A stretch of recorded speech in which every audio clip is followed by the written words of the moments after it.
اعوذ باللہ من الشیطان الرجیم بسم اللہ الرحمن الرحیم۔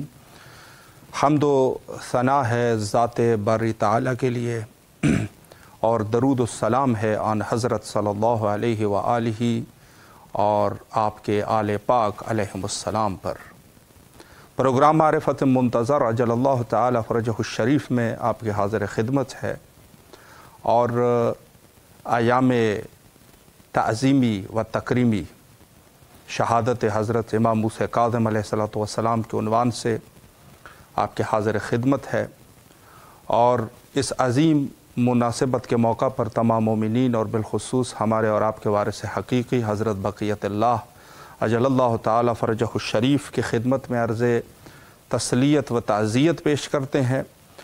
اور ایک عنوان سے جو ہے آج کا دن فتح خیبر کا دن ہے۔ امیر المومنین علیہ السلام نے خیبر کو فتح کر دیا تھا، اور واقعہ جو ہے وہ بڑا مشہور ہے۔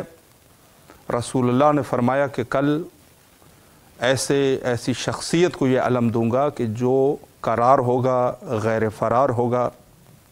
لَأُعْطِيَنَّ رَایَةً غَدًا رَجُلًا قَرَارًا غَیْرَ فرار۔ حضرت نے خیبر کو فتح کر دیا، اور درحالی کے 39 دن تک جو اصحاب تھے اس میں سے مخصوصاً منافقین بھاگتے رہے اصلاً اور فرار کرتے رہے۔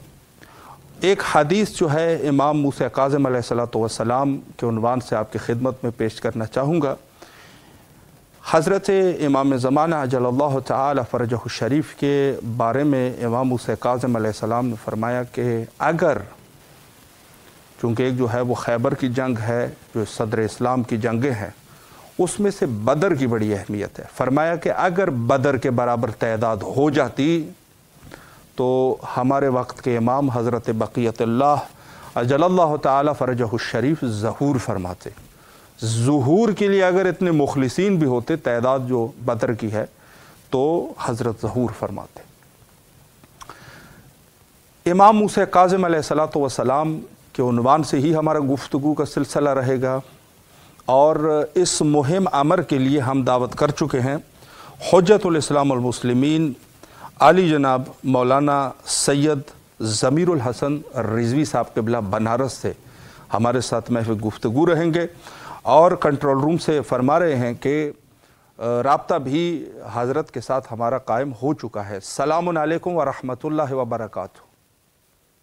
وعلیکم السلام ورحمۃ اللہ وبرکاتہ۔ قبلہ کیسے مزاج ہے آپ کے؟ خیر عافیت سے انشاءاللہ؟ الحمدللہ، آپ کیسے ہیں؟ خیریت سے ہیں؟ الحمدللہ، آپ کی دعائیں ہیں۔ سب سے پہلے تو بندہ حقیر اور امام حسین علیہ السلام میڈیا گروپ تہہ دل سے آپ کے ممنون اور مشکور ہے کہ آپ تشریف لائے اور خدمت کا یہ موقع ہمیں فراہم فرمایا۔ اور دوسرے عنوان سے یہ ایام جو ہے یہاں عراق میں امام موسیٰ کاظم علیہ السلام کی زیارت اور شہادت کے عنوان سے مشائع کا بھی اہتمام کیا گیا ہے، لہٰذا اس مناسبت سے آپ کی خدمت میں عرض تسلیت و تعزیت پیش کروں گا۔ اور اگر آپ اجازت فرمائیں تو چونکہ وقت جو ہے وہ مختصر ہے، اور پھر آپ جیسے شخصیت کے لیے یقیناً یہ وقت جو ہے وہ کم ہے، میں سوالات کی طرف آنا چاہوں گا۔ اور پہلا سوال قبلہ میرا یہی ہے کہ خود حضرت امام موسیٰ کاظم علیہ السلام کی بابرکت حیات طیبہ پر اگر ایک روشنی فرمائیں۔ بسم اللہ الرحمن الرحیم، الحمدللہ والصلاة علی علیہ، اما بعد۔ سب سے پہلے میں تمام ناظرین کی خدمت میں امام کی شہادت کے ان ایام کی مناسبت سے تعزیت و تسلیت عرض کرتا ہوں، بالخصوص اپنے وقت کے امام کی خدمت میں۔ امام کی حیات طیبہ کو اگر ہم تقسیم کرنا چاہیں تو دو دور میں تقسیم کریں گے۔ جی۔ 30 سال آپ کی زندگانی کے وہ ہیں کہ جو ظاہری امامت پانے سے قبل کے ہیں، جی۔ اور 38 سال آپ کی زندگانی کے وہ ہیں جو آپ کو امامت کے عہدے پر فائز رہ کر آپ نے زندگانی گزاری ہے۔ جی۔ اور ان ساری زندگانی میں اگر دیکھا جائے تو منصور دوانیقی کے دور میں آپ کی آمد ہے، اور ظاہر ظلم و ستم پیشہ وہ تھا۔ ایسے عالم میں آپ کی سختی، باپ کے ساتھ جو مصیبتیں گزری ان کو بھی دیکھنا، اور اس کے ساتھ ساتھ زندگی گزارنا۔ یہ کیفیت رہی ہے امام کی. پھر اس کے بعد منصور دوانوقی کے بعد سے جب زندگی ہادی مہدی ان سب تک گزری ہے، یہاں تک کہ ہارون تک. ہارون کی آیت میں آپ کے 14 سال کی مدت قید کی ہے. ظاہر ہے کہ قید بامشقت جسے کہا جا سکتا ہے امام نے گزارا. لیکن ان ساری چیزوں میں جو اہم چیز ہے وہ یہ ہے کہ آپ نے کہیں بھی اپنے منصب امامت کے فرائض سے خدا نہ کردہ کہیں سے بھی کوئی کوتاہی یا غفلت نہیں برتی، بلکہ مکمل طور پر آپ نے اس فریضے کو ادا فرمایا ہے. اور آپ کی زندگانی میں جو چیز دیکھی گئی وہ یہ کہ آپ نے شیعوں کے تحفظ کے لیے بہت پیش قدمی کی ہے. علی ابن یقین جیسے لوگ کو دربار میں بھیج کر کے اس طریقے سے آپ نے بہت ہی مدبرانہ انداز سے اپنے چاہنے والوں کا تحفظ فرمایا، مولائیوں کا تحفظ فرمایا، شیعوں کا تحفظ فرمایا. تو آپ کی مکمل زندگانی اسلام کی نشو و نما، اسلام کی اشاعت، تبلیغ دین کے ساتھ ساتھ ملت تشیع کے تحفظ میں بھی کہا جا سکتا ہے بسر ہوئی ہے. سیاسی زندگی بھی آپ نے جو گزاری ہے وہ بظاہر منہ توڑ جواب دینے کی جو کیفیت ہوتی ہے اس کیفیت کو بھی آپ نے سامنے رکھا. یعنی حاکم اپنی چال چلتا تھا لیکن وہ خود اپنی چال میں پھنس کے رہ جاتا تھا. امام کی تدابیر ایسی ہوتی تھی لیکن تدبیر کے تحت وہ مجبور ہو جاتا تھا. ظاہر ہے کہ وقت مختصر ہے ورنہ بہت سے اس کے کوشے پیش کیے جا سکتے تھے. تو ایک مختصر خاکہ آپ کی زندگی کا یہ ہے کہ ہے تو 57 برس کی زندگی، 55 برس کی زندگی میں آپ نے 14 برس سے زائد زندگی جیل میں گزاری ہے، قید میں گزاری ہے. مگر قید میں گزارنے کے باوجود ملت کو تشنا نہیں رکھا، تشیع کو تشنا نہیں رکھا، اپنی ہدایات فرامین ہر طریقے سے لوگوں تک پہنچائے. اور جتنے بھی منابع ہیں کتاب کے، ان کتاب کے منابع میں اگر جائیے تو امام کی زندگی کے بارے میں اپنے دور کے دانا ترین، فقیہ ترین فرد ہونے کا ذکر، اپنے دور میں سب سے زیادہ پارسا ترین عبادت گزار اس کا ذکر، آپ کے سخاوتوں کا ذکر، آپ کے کرامتوں کا ذکر بے انتہا پایا جاتا ہے.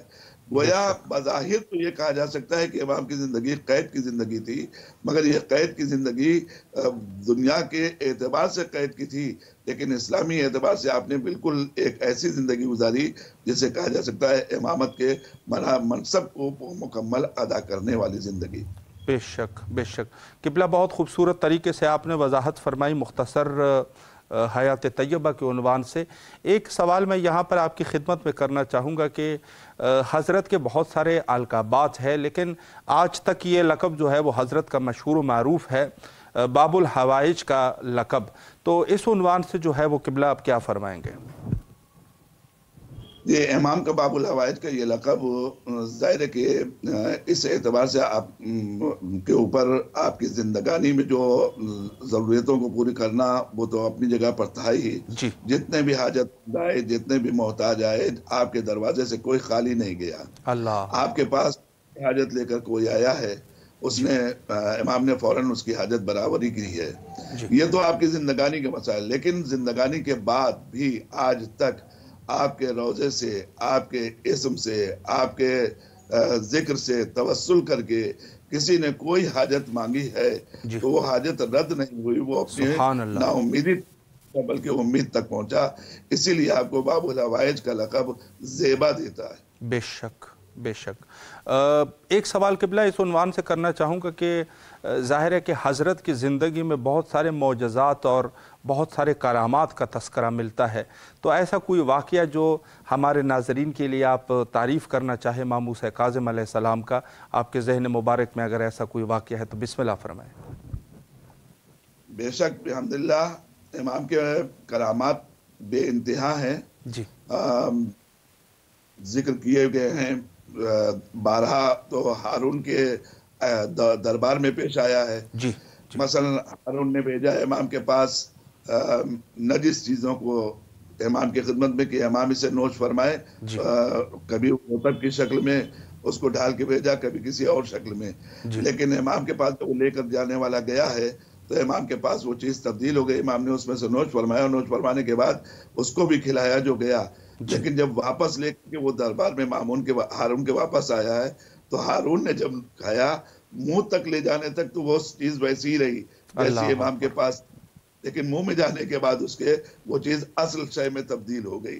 یہ دو واقعے تو اس میں ملتے ہیں جی سرگین کے لیے کہ اس کو بھیجا اس نے کبھی انجیر کی شکل میں اور کبھی تمر کی شکل میں بنا کے بھیجا، اور یہ واپسی میں امام کے پاس سے جب واپس آیا تو ہارون کے پاس اصل جی کیفیت میں پلٹ گئی۔ یہ ایک اللہ چیز ہے۔ دوسری چیز جو کرامت کی اہم ہے جی وہ یہ ہے کہ امام کیونکہ غیرت مند اور مظلوموں کے معاون تھے، جی مددگار تھے، جی اس بنیاد کے اوپر آپ کسی کو بھی تڑپتا ہوا، کسی کو بھی بلکتا ہوا نہیں دیکھ سکتے تھے۔ جی ایک جگہ سے گزر رہے تھے، ایک عورت اپنے بچوں کے ساتھ گریا کر جی رہی تھی، امام نے پوچھا کہ وجہ گریا کیا ہے، کیوں جی رو رہی ہے؟ تو پتہ صحیح، چلا ایک گائے تھی جس کے دودھ پلا کر کے یہ اپنے بچوں کو پالا کرتی تھی، پرورش صحیح، کیا کرتی تھی۔ جی امام نے فوراً کہا کہ اگر یہ زندہ ہو جائے تو، اس نے کہا یہ کیسے ممکن ہے؟ امام کھڑے ہوئے، امام نے اپنے دعا پڑھی، دعا پڑھنے کے بعد پاؤں سے ٹھوکر لگائی۔ دو اللہ روایتیں اکبر، ہیں، ایک روایت ہے کہ 2 رکعت نماز پڑھی، ایک جگہ ہے خالی پاؤں سے ٹھوکر لگائی اور کچھ پڑھتے ہوئے وہ کھڑی، گائے زندہ کھڑی ہو گئی۔ تو جی اس نے کہا کہ آپ عیسائے زمانہ ہیں، عورت نے۔ جی امام ابھی اس کی طرف متوجہ نہ ہوتے ہوئے مجمع کے درمیان سے گزر گئے، مجمع ابھی محو حیرت ہی رہا۔ تو صحیح، یہ چیزیں ظاہر ہے کہ ائمہ اطہار کے پاس یہ کیفیتیں مستقل پائی جاتی ہیں، ہمارے جی جتنے ائمہ ہیں سب کے پاس یہ کیفیتیں ہیں، یا بلکہ کہا جائے آنچ خوبہ ہمیں دارن تو تنہا داری، اس منزل میں بھی امام پائے گئے ہیں۔ بے علاوہ شک، اس کے راستے کے سفر میں جب آپ کو لے جایا جا رہا تھا بصرہ کی طرف، جی تو اس موقع کے اوپر کشتی کے اوپر امام کو لے کے جا رہے تھے، اس کشتی پہ کے پیچھے پیچھے ایک کشتی پہ ایک دلہن سوار تھی جی جس کو لے کر کے لوگ جا رہے تھے۔ وہ اس میں سے ایک مرتبہ آواز گریے کی آئی، بلند ہوئی، تو پوچھا کہ کیا وجہ ہے گریہ کی؟ معلوم ہوا کہ دلہن کے ہاتھوں کے ایک کنگن گر گیا ہے پانی میں جس کی اللہ وجہ سے اکبر، پھونکا ہوتا۔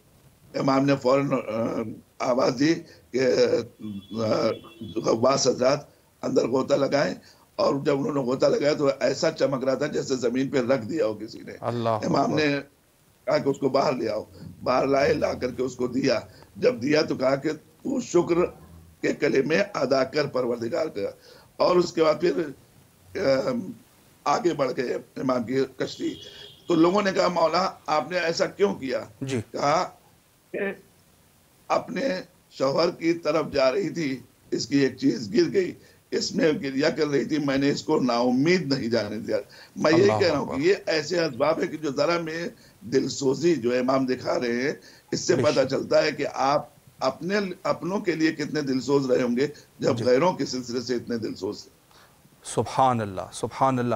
قبلہ آخری ایک سوال میں آپ سے اس عنوان سے کرنا چاہوں گا، چونکہ یہ پروگرام جو ہے وہ وقت کے امام حضرت بقیت اللہ عجل اللہ تعالیٰ فرجہ الشریف کے عنوان سے ہیں، تو امام کا جو ہے وہ کچھ ایسے اقوال یا کوئی ایسا ربط جو امام زمانہ عجل اللہ تعالیٰ فرجہ الشریف کا اپنے جد امجد حضرت امام موسیٰ کاظم علیہ السلام یا کوئی فرمان ہو، اس عنوان سے اگر آپ ایک رہنمائی فرمائیں۔ جی الحمدللہ، ابھی ابتدائے کلام میں آپ نے خود ہی ایک روایت پڑھی ہے، اس کے علاوہ بھی بہار العلوم میں روایتیں پائی جا رہی ہیں جس میں آپ نے یہ فرمایا کہ امام کے ظہور کی تعجیل کے لیے دعا کیا کرو۔ صحیح، تو یہ اللہ اکبر، تعجیل کے دعا کرنے کا حکم دیا ہے، جی یہ تو ہر امام نے، بلکہ پیغمبر اکرم سے لے کر کے روایتیں مستقل ہمارے امام زمانہ کے سلسلے سے پائی جا رہی ہیں، صحیح، اور ہر امام نے اس طرف اشارہ کیا ہے۔ جی اور ظاہر ہے کہ حدیث کی وہ روشنی جو ہے کہ اگر زمین حجت خدا سے خالی نہیں ہو سکتی، اگر ایک دن بھی جی کائنات میں باقی رہے تو وہ ظہور فرما کے رہیں گے، تو طے ہے امام کے ظہور کی دعائیں کرنے کا ہمیں حکم امام نے بھی دیا ہے۔ 3 روایتیں تقریباً اس طریقے سے جی ملتی ہیں، جس میں کہیں عدد کے اعتبار سے کہ ان کے تعجیل کے لیے دعا کرو، کہیں یہ کہا گیا کہ ان کی سلامتی کے لیے دعا کرو، یہ فقرے وارد ہوئے ہیں۔ جی سبحان اللہ سبحان اللہ۔ قبلہ آخر میں اگر کوئی پیغام ہے مومنین کے لیے یا کوئی نصیحت ہے تو بسم اللہ فرمائیں۔ جتنے فرمائشیں ہیں کہا جائے کہ امام نے اپنے چاہنے والوں سے چاہی ہے، اگر وہ ان میں سے ہم ایک پہ بھی عمل پیرا ہو جائیں تو بڑی عجیب بات ہے۔ میں ایک مختصر سی حدیث امام کی سلسلے سے عرض کرنا چاہتا ہوں۔ بسم اللہ۔ ایاک ان تمنا فی طاعت اللہ وینفق مثلہ فی معصیت اللہ۔ اللہ دیکھیں یہ چھوٹا سا جملہ ہے، لیکن اس چھوٹے سے جملے میں بہت اہم بات امام نے فرمائی ہے کہ دیکھو اس بات سے بچتے رہو کہیں تم کو اللہ کی اطاعت سے روکا جانے کی کوشش نہ کی جائے، کہ اگر طاعت خداوندی میں تمہیں روک دیا گیا تو اس کا 2 گنا یا اس کے مثل تمہیں معصیت خداوندی میں خرچ کرنا پڑے گا۔ اس کا مقصد یہ ہے کہ اگر راہ خیر سے انسان اپنے قدم کو روکتا ہے یا نیکی کی راہ سے اپنے قدم کو روکتا ہے تو اس کا بہرحال اثر یہ ہوگا کہ معصیت خداوندی کا وہ شکار ہوگا، اور ظاہر معصیت سے بچنے کے لیے نیکی کی طرف قدم بڑھانا یہ بہت ضروری ہے۔ دوسری بات امام نے فرمایا کہ دیکھو تم اگر چاہتے ہو، میں امام کے کا ترجمہ آپ کی خدمت کروں، اگر چاہتے ہو کہ اللہ تم سے اپنے قیامت کے دن عذاب کو روک لے تو تمہیں چاہیے کہ تم اپنے غصے کو لوگوں سے روک لو۔ من کف غضبہ عن الناس کف اللہ عنہ عذاب یوم القیامہ۔ جو اتنا غصہ لوگوں سے روک لے گا اس سے اللہ قیامت کے دن اپنا عذاب روک لے گا۔ کتنی بڑی بات ہے۔ چھوٹے سے جملے میں امام اس طریقے سے فرما رہے ہیں من کف غضبہ عن الناس، یعنی عجیب بات ہے، انسان کو معاف کر دینے کی طرف بھی دعوت دے رہے ہیں، انسان کو درگزر کرنے کی طرف بھی دعوت دے رہے ہیں، اور بتا رہے ہیں کہ بہترین روش حیات یہی ہے کہ غصے کو پی جائے۔ اس امام کو کہنا ہی چاہیے جس کا لقب ہی کاظم ہے، غصے کو پی جانے والا۔ سبحان اللہ۔ یہ فرمان ہے، اگر ہم اسی ایک فرمان کے اوپر عمل کر لیں کہ اپنے غصے کو ضبط کر لیں، اپنے غصے کو برداشت کر لیں، اپنے لوگوں کو معاف کرتے رہیں، اگر یہی ایک چیز عمل ہمارے اندر پیدا ہو جائے تو یقین جانیے زندگی ایک کامیاب ترین زندگی ہماری ہوگی۔ بے شک بے شک بے شک۔ قبلہ اللہ آپ کے توفیقات خیر میں اضافہ فرمائے، آپ کے صحت اور سلامتی کے لیے کربلا معلیٰ میں دعا گو ہے، اور یقیناً کسی اور وقت پر بھی کوشش کرتے رہیں گے کہ آپ سے وقت لے سکے اور مومنین اس فیض عظیم سے اسی طرح فیض یاب ہوتے رہے۔ نہایت ہی تہ دل سے آپ کے ممنون اور مشکور ہے، اور قبلہ آپ سے اجازت چاہیں گے التماس دعا، اور آپ کے نام سے قبول فرمائے اس عمل کو۔ الہی آمین۔ فی امان اللہ۔ اللہ حافظ۔ اللہ حافظ۔ جی بہت ہی خوبصورت گفتگو آپ سماعت فرما رہے تھے حجت الاسلام المسلمین عالی جناب مولانا استاد سید ضمیر الحسن رضوی صاحب قبلہ سے، اور انہوں نے جس عنوان سے پیغام جاری کیا کہ یقیناً ہمارے امام، جس امام سے یہ دن ہے، جس امام کی یہ دن ہے کاظم الغیظ، یعنی کاظم کا جو معنی ہے وہ یہی ہے کہ کاظم الغیظ، جس کا قرآن میں بھی تذکر ہے، جو غصے کے اوپر کنٹرول کرتے ہیں۔ اور انہوں نے جو حدیث بیان فرمائی کہ یقیناً اللہ کے عذاب ان لوگوں سے ہٹ جاتے ہیں کہ جو اپنے غصے کے اوپر کنٹرول کرتے ہیں۔ یعنی انسان دیکھتا ہے بس اوقات غصہ آ جاتا ہے بعض لوگوں کے اوپر، انسان کو اپنے بچوں کے اوپر غصہ آ جاتا ہے یا کسی اور لوگوں کے اوپر غصہ آ جاتا ہے۔ کوئی شخص آج کل کے اس دور میں کوئی گستاخ لوگ کم ہے، کوئی ایسی بات کر دیتا ہے کہ جو آپ کے شان کے مطابق وہ بات نہیں ہوتی، آپ کا بس بھی چلتا ہے کہ اس کو تنبیہ کر سکے اپنے مزاج کے ذریعے سے، لیکن اگر ایک انسان جو ہے، ایک تو یہ ہے کہ بے بس ہے، انسان کر کچھ نہیں سکتا، وہ اس کو کاظم الغیظ نہیں کہیں گے، وہ بیچارہ مجبور ہے، کچھ کر نہیں سکتا۔ البتہ جو مجبور ہے وہ مظلوم کے قید میں آ جائے گا، اس کا پھر حساب لینے والی ذات جو ہے وہ اللہ کی ذات ہے۔ لیکن یہ ہے کہ ایک شخص جو خود کر سکتا ہے کر نہیں رہا، اس کو کاظم الغیظ کہتے ہیں۔ اور میں آپ کی خدمت میں عرض کروں کہ اس کی جو سب سے بڑی مثال ہے وہ ہمارے اور آپ کے مولا 7ویں امام، ہمارے امام موسیٰ کاظم علیہ الصلاۃ والسلام نفس زکیہ، سب سے بڑی مثال جہاں پر ملے گی نا آپ کو وہ یہی ہے۔ امام کی تعریف میں اگر آپ پڑھیں گے تو امام کی تعریف یہ ہے کہ کل کائنات اس کی وجہ سے قائم رہتی ہے، وہ چاہے تو سب کچھ کر سکتا ہے۔ امام حسن مجتبیٰ علیہ الصلوۃ والسلام کے وہ جملے امامت کے بارے میں کہ اگر میں چاہوں تو شام کو عراق کر دوں اور عراق کو شام کر دوں، مقصد یہ ہے کہ امام ہر چیز پر قدرت رکھتا ہے، قدرت رکھتا ہے، ہر کام کوئی بھی ہو، کوئی سا بھی کام ہو وہ امام کر سکتا ہے۔ لیکن امام جو ہے پھر بھی اس عنوان سے کہ جو مشکلات حضرت کے اوپر تحمیل کیا گیا حاکمان وقت نے مختلف زندانوں سے آپ ہوتے ہوئے جہاں آج آپ کا مقبرہ ہے، چند روز پہلے بھی بندہ حقیر کو توفیق نصیب ہوئی، وہاں پر گیا، واقعاً عجیب دبدبہ ہے میرے امام کا، عجیب دبدبہ۔ وہاں پر حضرت شہید ہوئے اور زمانے قدیم سے حتیٰ شافعی جو کہ امام ہے لوگوں کے، اس نے یہ کہہ دیا تھا، اس کا قول ہے یہ نہیں کہا کہ امام موسیٰ کاظم علیہ الصلوۃ والسلام باب الحوائج ہے، یہ نہیں کہا کہ امام موسیٰ کاظم علیہ السلام کی شخصیت جو ہے وہ مجرب ہے، اگر کوئی وہاں پر جائے تو وہ خالی ہاتھ واپس نہیں پلٹتا۔